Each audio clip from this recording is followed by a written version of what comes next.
Namaskar. Hello and welcome to PGurus channel. I'm your host Sree Iyer. The three generals are back, except that General Rajiv Narayanan could not make it today. But we have some good news. We are going to move this thing to Thursdays at 8 p.m. So coming Thursday, you will have the three generals back at 8 p.m. because we found that to be a little bit more convenient time-wise. We would still have a few surprises because the generals are very busy and they might be traveling. But I just wanted to give you that update. Let's now welcome General 𝗏𝗏𝗡𝗖𝗓 Singh and General Ravi Shankar. Generals, namaskar and welcome to PGurus channel. Sir, how are you?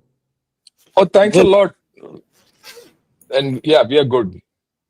Sir, both you and I have gone to Cambodia and General 𝗏𝗏𝗡𝗏 has been to Thailand. So this may look like, it's got beyond the fact that the region in contention has some Hindu temples of the 8th to 11th century. India doesn't really have a role to play here, or so it looks like. Although the reading between the lines is what I think you bring to the table. I'll start with you, General Ravi Shankar. What does it mean for us, sir, as us being India? Look, let me put it this way. Let's understand the setting of this whole story. What's happening? Cambodia and Thailand, they're part of Indochina. Why I say Indochina very specifically? That term has gone out of the window. And this part of the French colonial area. Why Indochina? This entire peninsula, which consists of Cambodia, Thailand, Vietnam, and Laos, four countries basically, is between India and China. And that's why the term Indochina has come into being. Then they are, culturally, most of them are quite common between the Cambodian people and the Thais. They're all Khmers, right? Largely. And even you find Khmers in Laos. They're not exactly Laotian people, but Khmers there. Because the Viets are different. Okay. And you find that the linkage between these two is very strangely, the Hindu artifacts or the Hindu, heritage monuments. And after all, this is the place where Angkor Wat, which is the core of that ancient Hindu civilization or the kingdom, is the biggest Hindu temple in the world.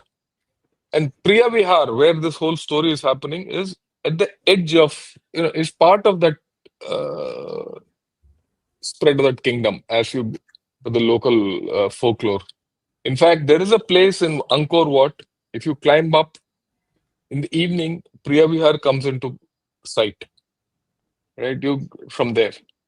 And that 𝗏𝗏𝗏𝗏 stands on the border. And 𝗏𝗏𝗏𝗏 is a Shaivite temple.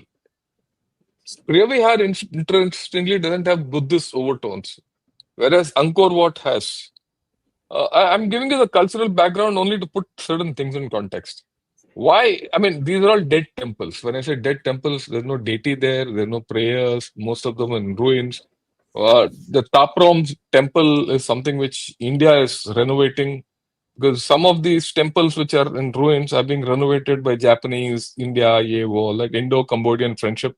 We are renovating the temple and they look to us for many things because we give them the cultural context and the religious context to the whole place. And we give them a lot of advice on that. But having said that, why are they interested in these temples? And there are other temples also along that border.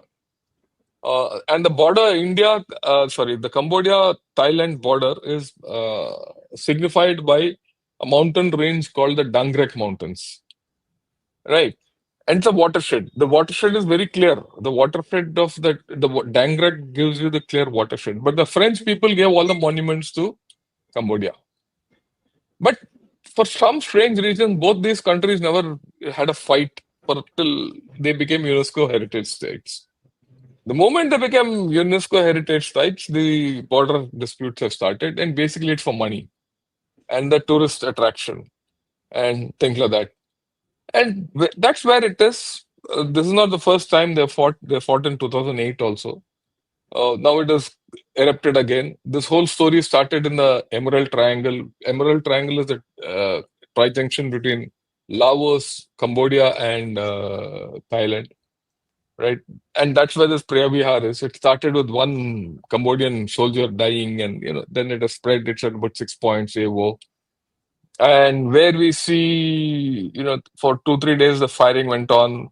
Cambodia fired F-16s, and not Cambodia, Thailand fired F-16s. Cambodia retaliated with rocket firing and all that. And there's some news that one F-16 has been shot down. One doesn't know the real thing. But something is happening. And then Trump sub today tweeted out, "Oh, we've spoken to both and there's going to be peace and all that." But despite that peace, there's some firing going on. That's as far as so USA has jumped into the whole game. Simultaneously, you find China has also jumped into the game. They've got interest in Cambodia, heavy interest in Cambodia. Cambodia is virtually a vassal state of China. And Thailand is a complete ally of USA, military ally of USA. It's not an alliance, but it is some kind there. But interestingly, it's an alliance, so you say so, I go with it. And interestingly, Thailand buys a lot of military equipment from China. That's also there. And its biggest trading partner is China. So China has foot in both the countries, USA here. But USA has something very funny in Cambodia, which many people don't understand. The currency in Cambodia, the trading currency is dollars. Yeah. It's not even yuan. You go to a restaurant, you will see the rate list in dollars, not in Cambodian real or whatever that thing is. Ringgit, I'm forgetting its thing. Okay. It's not in the Cambodian currency, it is in dollars. It's not in yuan. And considering that Cambodia is, a bum chum of China, it's very surprising that they themselves don't trust the yuan. They go more for the dollar. So this is a strange kind of a thing. The fight has come. China is trying to mediate. USA is trying to also, Trump has jumped in. So will this turn into CCP versus USA kind of a tussle? That's the question. If you asked me yesterday, I would have said no. But today I will say no. I think both are shooting arrows at each other. Why? Because USA is widening this containment of China. We have to understand this in the larger context. What is the larger context? The larger context is the humanitarian corridor into Myanmar is just next to what's happening here. You can't ignore it. Then Philippines, Vietnam, all their whatever America is doing. But something very interesting has happened in the past 48 hours. What is that? That is, I'll go to Pakistan now. In Pakistan organized a meeting of the chiefs of defense staff of USA, Pakistan, Kazakhstan, and all the SCO states, all the Central Asian republics, Turkmenistan, and all these people came down. And something is going on. And then Pakistan conveniently pinned a medal on Gurilla's chest. Okay. So you see very clearly that USA is opening another front on Central Asia. At this point of time, it might not mean much. But believe you me, the reaction of Pakistan swinging towards USA is not great internally in China. China is worried. And with this, which is happening, the outreach to the Central Asian republics, military outreach to the Central Asian republics, right? And this event was presided over by the Field Marshal and Mr. Guerilla, right? So you see it in that larger sense, USA is opening up new fronts against China. Okay, this is apart from the trade war and all that. So I think that interesting times ahead. Definitely, I see this slowly turning into another theater where China and USA are going to lock horns. Well, we'll see how things are going. This is what I have to say at this point of time. Thank you so much, General Ravi Shankar. General Dushyant, you have traveled to Thailand, and perhaps you can give us your 2 cents on what you think is happening. First of all, I'll just like to add to to the overall context of what is happening at the strategic level. What if you take your mind back to, about 2 years back, China had brokered a deal between Saudi Arabia and Iran, right? And I think the trigger was that how come so pro-US Saudi country, Saudi Arabia, gets out of the influence of United States of America. I think Iran started getting targeted after that in a very, very focused manner. And for Iran to be targeted, US realized that Pakistan is a very important. I always keep saying that Pakistan is located with a silver spoon in its mouth because of its geolocation, and for this we must thank the United Kingdom and that time the rising power United States of America, who basically crafted this beautiful country out of nowhere, where Pakistan has a connection with Afghanistan, it has a connection with Iran, it has connection with China, and through Afghanistan, it also has some connection with the Central Asian Republic. And after the breaking of USSR, most of the Islamic republics have actually come closer to this part of the region. So I think what the US is doing now of getting Pakistan on board to contain China, Pakistan becomes a very, very important cog in the wheel, and that could also be one of the reasons why Munir was invited for such a special occasion lunch with the. I don't think it has happened in the past, unless a dictator has been the president. This was he as a chief only. He was not nothing more than a chief of army staff, irrespective of his rank.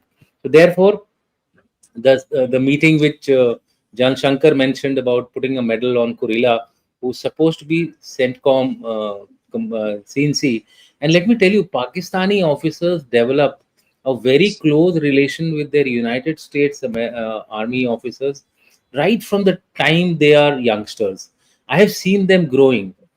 I have seen them as a major. I have seen them when I was a colonel. And I saw them very recently when one of those majors became 𝗟𝗡𝗙𝗖 analysis. They have been groomed in this manner to orchestrate everything militarily.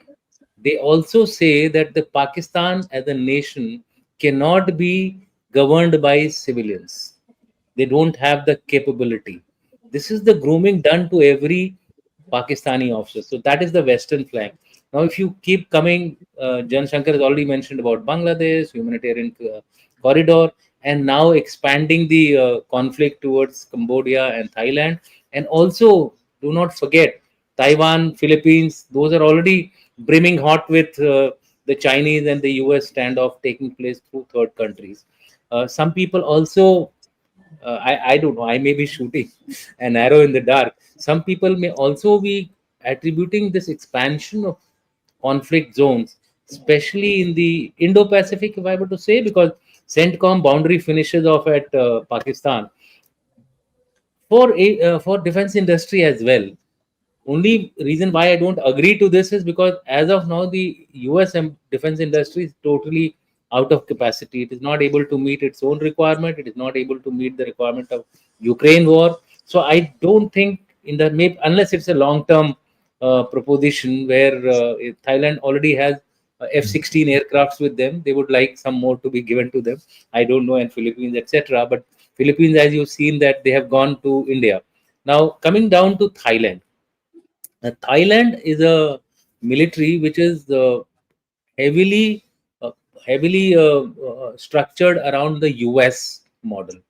Their tactics, their procedures, their strategy, everything is based on the US model.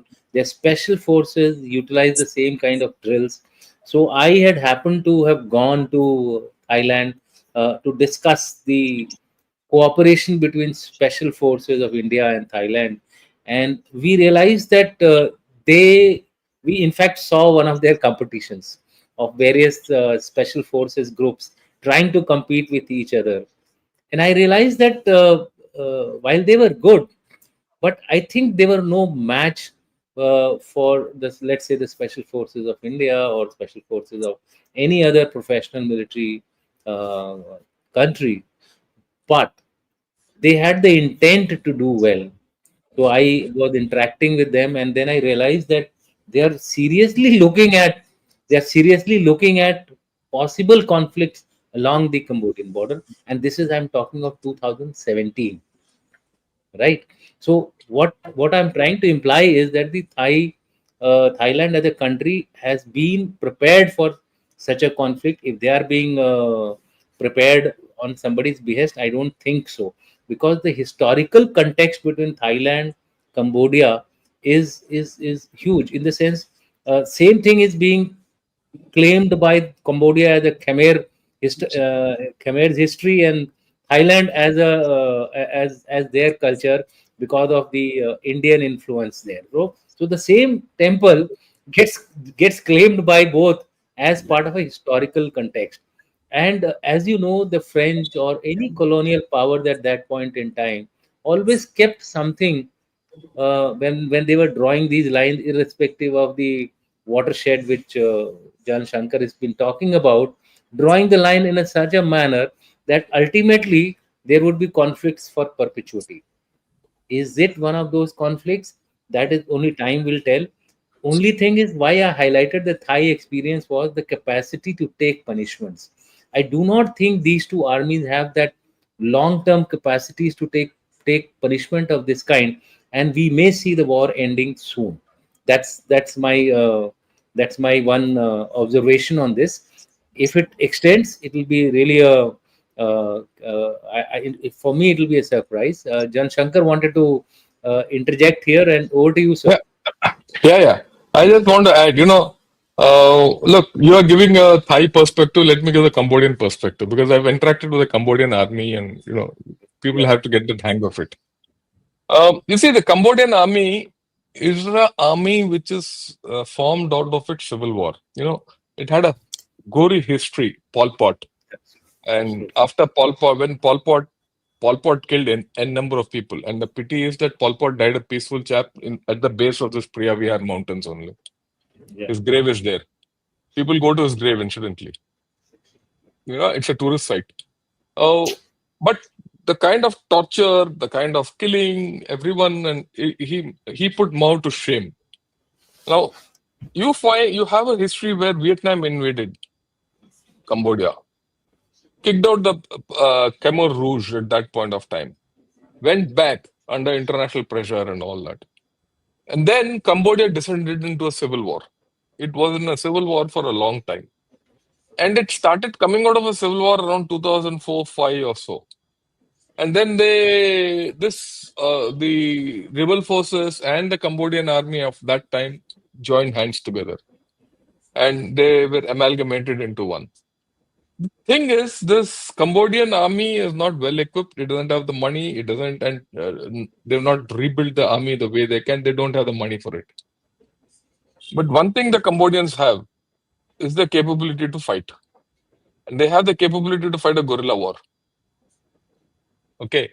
So at some point of time, and Cambodia doesn't have an air force, it doesn't have anything. I mean, it's actually, it's hardly an army. But what is hardly an army can be a handful guerrilla force. Yeah. They've had decades of practice on guerrilla warfare. Absolutely. Okay. And they're quite ruthless with each other. That's another thing. Ruthlessness is a common feature in this. Respect for life isn't much.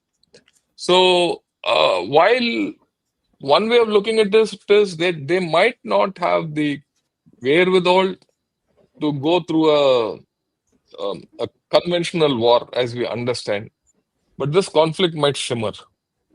It might shimmer into cross-border raids, sub-conventional operations, guerrilla kind of activity, and this might not die. That's the first point. If it doesn't die out, definitely China and USA will come in. Now, what are the Chinese interests in this area? I mean, we have to understand the Chinese interests, which I'm sure USA will target. China has a base. It has built a deep water port in Siam naval base. Okay, it's in the Cam Bay, and it faces the 𝗏𝗏 Isthmus. And China also had a plan to put a canal through the 𝗏𝗏 Canal to bypass the Malacca. Malacca Strait. Strait. Yeah. Yeah, it was not But successful. Thailand has not agreed to it. Thailand said we'll operate a land bridge.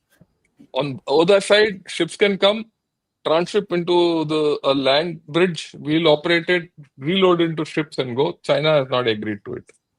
But talks Yeah. are on, right? So there is this heavy strategic interest of China in Cambodia. So I don't think this is skipped. I mean, it's not. Why should USA disregard it? So that whole program will be in USA's sights. So my guess is that this is not going to end very easily. And the way USA is operating, like General Doshan very rightly pointed out, from Pakistan, Myanmar, here, Vietnam, Philippines, Japan, even North Korea. Okay, so the containment is pretty heavy, and don't forget, USA still considers India as its strategic partner to contain China and contend China in the Indo-Pacific, and we have shifted our influence also to the Pacific by sale of BrahMos and things like that, right? And many countries in East Asia and Southeast Asia want BrahMos. Out of the 15 countries which China has reported that want BrahMos, all these countries also here in this want BrahMos. So there is a definite anti-China view in this area.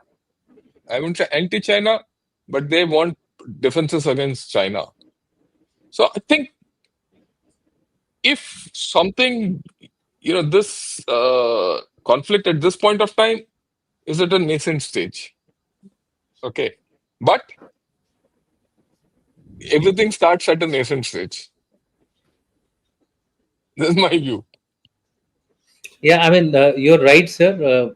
In fact, India had sent a lot of peacekeepers in Cambodia, and a number of Indian Army officers have a very hands-down experience of how the Cambodians have really fought that civil war. It was, I think, in the global history of warfare or world history of warfare, the kind of graves which came out from Cambodia, I mean, if you see, you will faint there. And that is the kind of. No, I've seen to one of those places a 4-story glass tower, full of skeletons, bones, heads. It's gory. Anyway. So you're right. If the war goes into the boots on ground, then it will continue like Afghanistan or any of these small team operations, and then Cambodians will have an edge, and they will be supported by a direct ally, which is China, which is on their border. So therefore, their rate of sustenance will be much faster than Thailand. Thailand will have to depend on a long distance sustenance, which is likely to be difficult. You're right. One point which I missed out before I said about this whole thing is that, about the negotiations for ceasefire. While the Cambodians said that after the second day itself, they said that we must immediately call for a ceasefire. They agreed for a ceasefire, but Thailand refused it.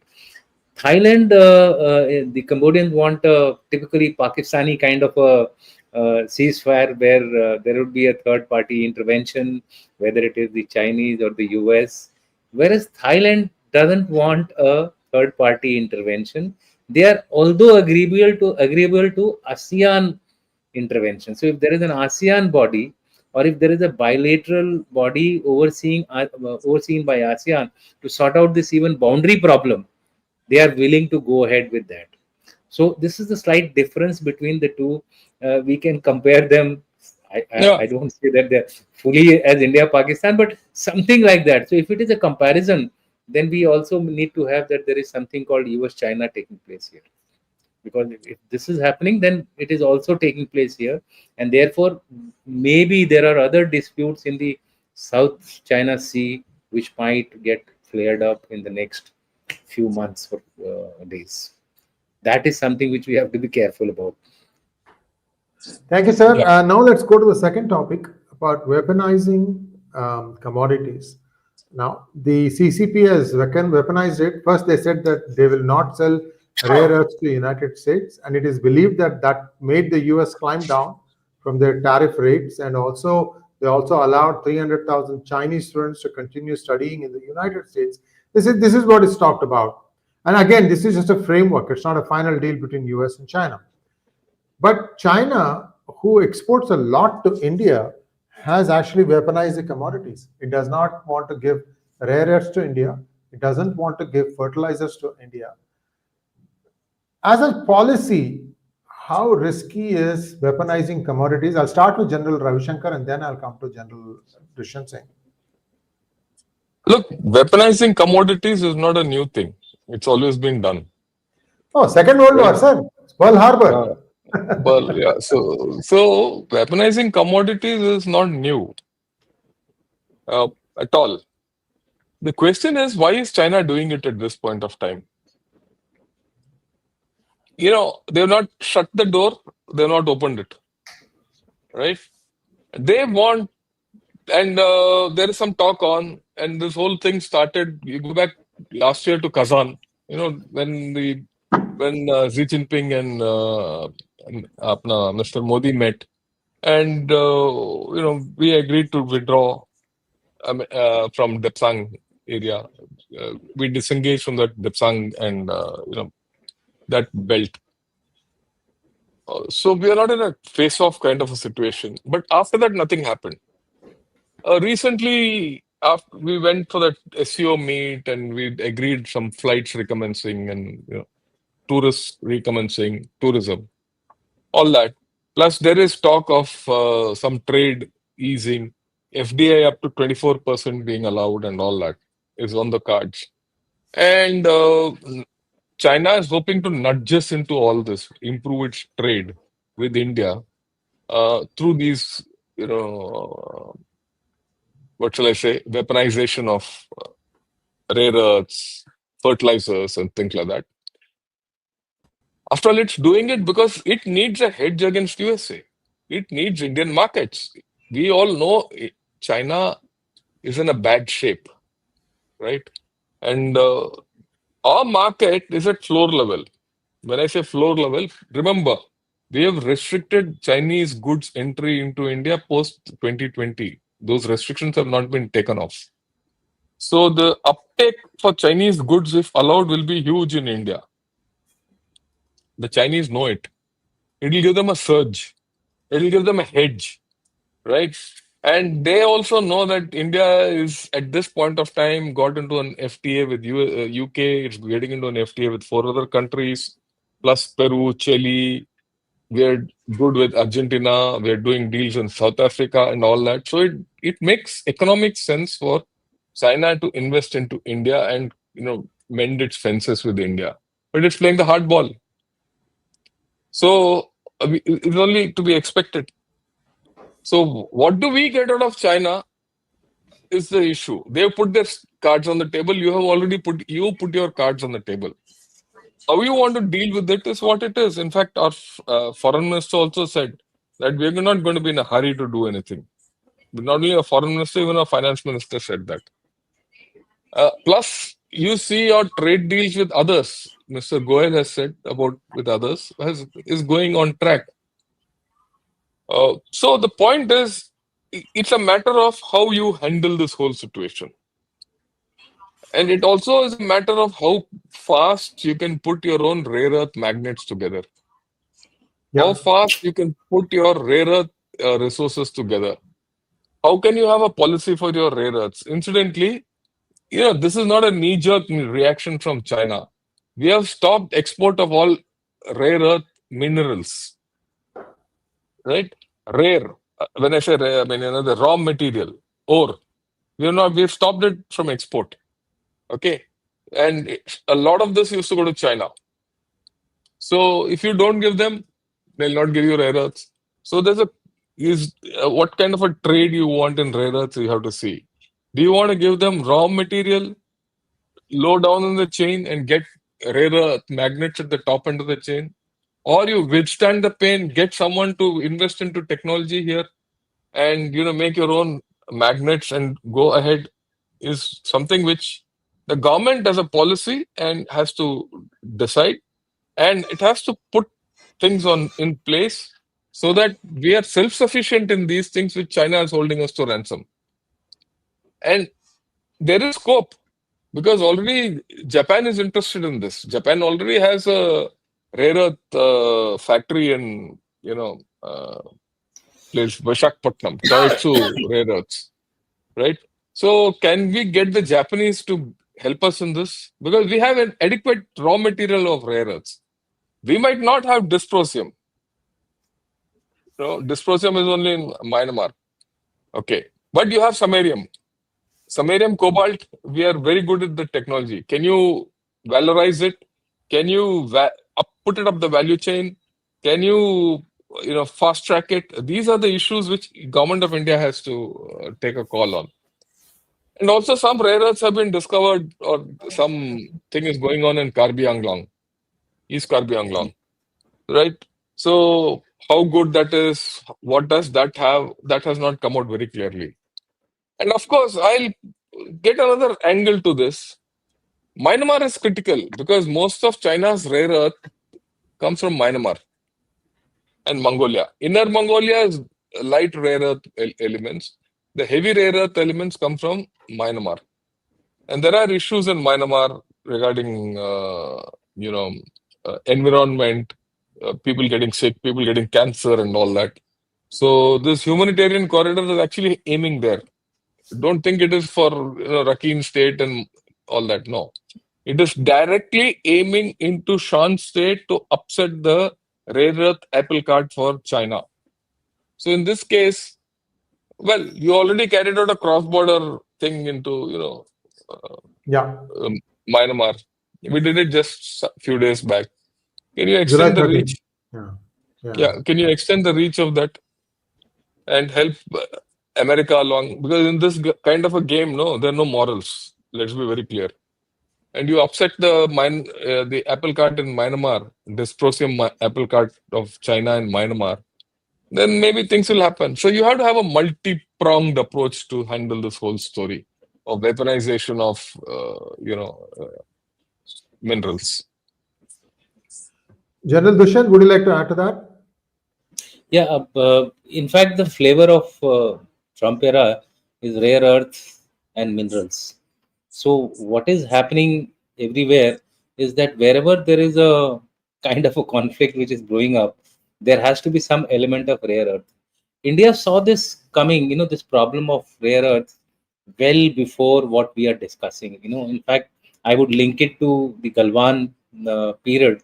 After that, India realized that once we are going to put a curb on the trade with China. So I will first cover one important issue. I was listening to one of the experts on economy.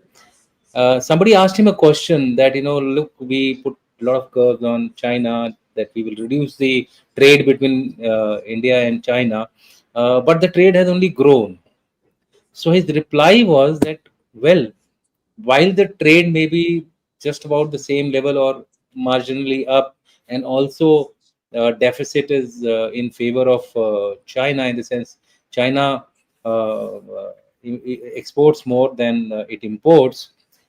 But what we have done is very significantly, we are not importing finished goods. We are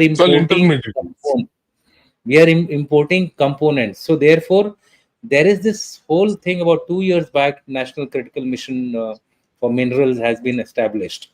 Now, that was established about 2 years back. There are a number of initiatives which India is trying to take to ensure that we are not left out of the race. And as John Shankar highlighted, some key one of them are, for example, stockpiling. I think the stockpiling is taking place for quite some time. The second is the recycling, e recycling. We are trying to extract as much of the chips, etc., from the waste which is being produced. And let me tell you, even in my house, if I have to take out the waste of electronic items, it's going to be huge. And if you look at your house itself, we get fed up of trying to take decision what to do with these electronic waste. So that is another big source of the new generation technology, chips, etc., supercomputers, superconductors, sorry, semiconductors, etc. So that is the second area where India is focusing in a big way. Then why are we so much friendly now with Brazil? Obviously, the reason is that Brazil is considered to be having one of the largest uh, source of rare earth. Peru. I will now give you an example. I'm trying to give substantiate what John Shankar is saying. There was suddenly in my office a few days back, uh, the somebody from Peru embassy came and he visited me. So I said, why? For us, Peru is like back of the beyond. So I said, what kind of an interest do you have with claws and suddenly, things like that. He said we want to develop more greater defense cooperation and things like that.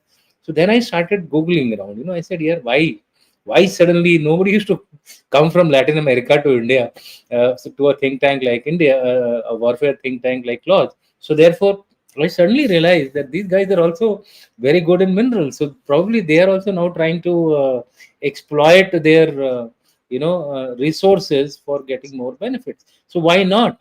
We have to exploit multiple sources, and the Chinese have possibly got the wind of it, and they have also realized that we need to have this trade going on. So you find now there is a artificial thaw in the relationship between China and India, growing slowly. But as India is now so wary of China, that whatever steps India is going to take, it will be very very वो बोलते हैं ना, दूध का जला छाछ भी फूक फूक के पीता है. Even a person who is burnt by the milk, he takes the lassi also with a lot of caution and care. So we are in that mode. But to say that we are going to be hampered by these weaponizations, I'm sorry. 1998, we were put under sanctions. Look what happened. We developed the engines for the missiles and the rockets on our own. I think let's welcome these. Like the Chinese say, there is nothing called weakness. There is only 𝗟𝗡𝗐. And 𝗟𝗡𝗐 means challenge. That's all. If there is a threat, it is not the threat, but it's a challenge for us to go through that and get our things going. Yes, it will be used as a weapon. India has used a number of times our economic heft. Look at Maldives. Initially, what did we do? We just gave a signal that look at tourism. It was just one simple photograph which led to now Maldives now going gung ho with relationship between India and Maldives. So I think at times we have to do these instruments of war, or I would say non-kinetic warfare has to be done. It is part of the now international story. Gray zone is there to stay. Peacetime, wartime, or no war, no peacetime. So that's it. Let's take this weaponization as a reality and fight through it. Thank you so much, sir. Let's take a few questions now, if you don't mind. First question is from Kalyan Ram Ganti. This is for General Ravi Shankar. Can China really afford to lock horns to the US? If exports of China to US and West are stopped, China can't survive for 24 hours? Look, it's like this. They've locked horns, okay? And China, we must understand, has a larger tolerance for pain because it's a unitary kind of a government. Communists will enforce laws, and they're already in a bad shape. So, how much more bad they can get? And they're weathering it. At this point of time, China is getting hit economically very badly. Okay, notwithstanding this interim arrangement they've come to on tariffs. So economically, China has been hit. Right? Can they afford to lock horns? They've already afforded it. They're already there. Okay. China is surviving it. But the long-term effort on China has to come out. You see, whatever is happening in China cannot be seen in isolation. Whatever Right. is happening economically in China has to be seen in the context of its own demographic decline. It has to be seen in the context of the mess it's politically in. It has to be seen in the context of the military, which is in a bad shape. Okay. It has also to be seen in the thing that China has taken a beating in the Iran-Israel war. One of the things where, even in Pakistan, so China is taking a beating geopolitically, right? And it's not internally strong, nor is it externally strong. That is why a lot of weaknesses of China are now coming out. Okay, so this will happen. This will continue. Let's be very clear. And I don't see China coming out of this. Next question, please. Shriti Kotari. So this is for you, General Dushyant. Is world entering a paranormal mindset where we are seeing every conflict as a proxy or something bigger, phantom issue, rather than treating it for what it is, a byproduct of too many wars? I think there are 2-3 factors for the conflicts which are going on in the world, and the numbers are also varying. There are some data sets which say it is 113 conflicts, some data sets say 56 conflicts, and the more authentic one is 32 conflicts. Add Cambodia and Thailand into it, it becomes 33. Why is it happening? I think there are 2-3 reasons. First of all, there is a local dispute which is always there in these kind of conflicts. So nationalism has been on the rise across the board. Whether you take France, whether you take Spain, Italy, US also to some extent, and so is the case in the Asian continent, and Thailand and Cambodia are not they're not living in isolation. They are also, the main reason is nationalism. So nationalism is the second factor, which actually leads to a little hot-headedness and clashes which start off as minor skirmishes. Thailand Cambodia conflict is not just a result of July 24th. This has been happening even in the past, right from 2011-12 onward. This conflict has been raging in small bits and here and there. People have been assuaging. In fact, twice they have gone to the International Court of Justice. It's a very long drawn conflict which has been going on. So nationalism has brought this conflict more into the fore. And the third thing is, whenever there is a instability, whenever there is a high risk area, you will find the bigger tigers, the bigger sharks coming in to take their pound of flesh. So which are those bigger tigers than the sharks? Obviously US, China, and earlier it was Russia also. You found the same pattern. They get involved into it and they start looking for opportunities to ensure their own interests are forwarded. I think this in nutshell is the reason why so many conflicts are taking place. Milburn wants to know, did the military-industrial complex have a hand in when Biden was in power, and what Trump is going to do with this invisible enemy? General Ravi Shankar. Yeah, look, that military-industrial complex has its hand. It's the deep state of USA. Okay, whether it's Trump administration or the Biden administration, it has a hand. As simple as that. It will not run away. It will do its trick. And it will keep driving USA to be expansionist, out of area specialist. So let's live with it. And Trump can't do much about it. Let me also qualify it. Yeah. Vishwanathan wants to know, for a canal to be built, what is the length and what is the elevation from MSL throughout the landmass? Can you bring out a podcast on this? We will definitely try and do that. Thank you so much. Next question, please. Hemant Kapoor wants to know, sir, out of contact for a quick analysis of Russia-Ukraine conflict, what's its future? General Dushyant.